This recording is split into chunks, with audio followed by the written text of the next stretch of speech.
Over the last 20 years, Google has soared from an internet search engine to a global conglomerate, employing over 40,000 people. This week's announcement of a new holding company, Alphabet, sees Google's increasingly diverse subsidiaries become relatively independent business units, but under one umbrella. Analysts say hiving off newer ventures like drones and driverless cars from its lucrative web advertising and YouTube platform offers investors greater transparency, while also future-proofing the company. Google search has been growing quite well for the last 4 to 5 years, but the growth drivers, so volume and price, are actually not growing as fast. So what we're going to see as search starts plateauing, less revenue will be coming, or less growth will be coming from this core search product. By refocusing the company on other businesses, like you mentioned, YouTube, Android, Chrome, its Google X ventures, Google hopes to make the company more attractive to investors. The new structure may also give Wall Street a better insight into the futuristic projects overseen by Google X. It seems new Alphabet CEO, founder Larry Page, will immerse himself in the experimental side, with the running of core cash cows falling to Sundar Pichai, the new CEO of a slimmed-down Google. Our goal is to reach the next 5 billion people in the world. He started on Chrome OS and Chromebooks, and then moved to take over Android, and for a long time has been effectively running what we think of as Google and what's now kind of being codified as Google Incorporated under Alphabet. And I think this is a real vote of confidence. So the new Alphabet structure will also enable Google to succumb to the time-honoured corporate tradition of creating new senior positions in order to lure or retain talented executives, in this case to head up companies from A through to Z. And finally, Buenos Aires is making a name for itself as a world capital of street art.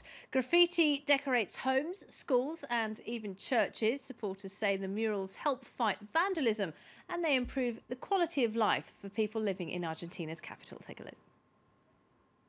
Street art to fight vandalism. Here, in the 3 de Febrero working-class suburb of Buenos Aires, graffiti artist Andrés Rotundo Fraga aims to revive these walls with his paintbrush. The walls were damaged by vandals, by rude people.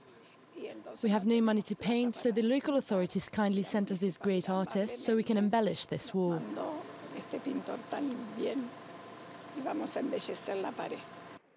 Graffiti is illegal in the Argentine capital, but generally, building owners can allow street artists to paint or spray on their property. In this neighborhood, the local authorities themselves fund the graffiti.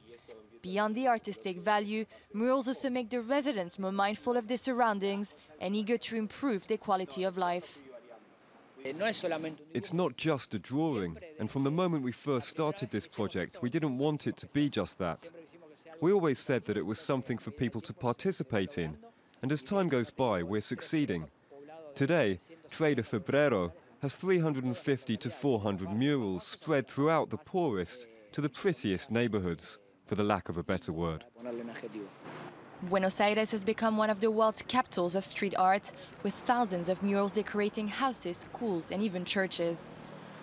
Graffiti tour companies now show tourists the city's great outdoor museum, with murals featuring fictional creations straight out of the artist's imagination, or local idols like football star Carlos Tevez. For some, this newfound freedom of expression is a reaction to Argentina's 7.5-year-long dictatorship in the 1970s. Buenos Aires es una ciudad que está como muy marcada, ¿no? Y habla mucho de los procesos de democracia. Buenos Aires is a city that has been scarred, and it speaks a lot about the democratic process and about those moments in history like the military dictatorship when public monuments were actively cleaned up and graffiti strongly repressed. Era fuertemente reprimido. No, en ese momento. Despite a growing number of internationally recognized street artists, Europe mostly continues to stigmatize graffiti. But in today's Buenos Aires, it's quite the opposite. Street artists receive entire blocks to express themselves, and their murals become a new heritage for the community.